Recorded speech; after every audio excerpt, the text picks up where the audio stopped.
Hyper tension അഥവാ ഉയർന്ന രക്തസമ്മർദ്ദം ഇന്ന് പലർക്കും കാണപ്പെടുന്ന ഒരു സാധാരണ പ്രശ്നമാണ്.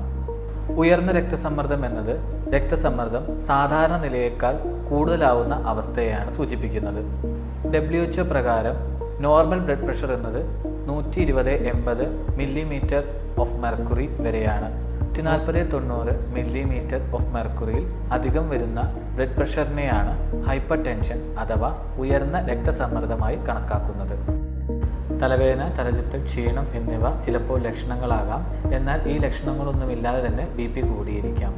രക്തസമ്മർദ്ദം നിയന്ത്രിക്കാത്ത പക്ഷം ഹൃദ്രോഗം, സ്ട്രോക്ക്, വൃക്ക രോഗങ്ങൾ മുതലായവയ്ക്ക് സാധ്യതയേറും. ഉയർന്ന രക്തസമ്മർദ്ദം നിയന്ത്രിക്കാൻ ആവശ്യമായ ചികിത്സാ സഹായങ്ങൾ തേടുക, മാനസിക സമ്മർദ്ദങ്ങൾ കുറയ്ക്കുക, ഉപ്പിൻ്റെ ഉപയോഗം കുറയ്ക്കുക, അതുപോലെ തന്നെ BP ഡെയിലി ചെക്ക് ചെയ്യുക, വ്യായാമങ്ങൾ ചെയ്യുക, ഇവയെല്ലാം ചെയ്യുന്നതിലൂടെ നമുക്ക് രക്തസമ്മർദ്ദം കുറയ്ക്കാൻ സാധിക്കുന്നതാണ്.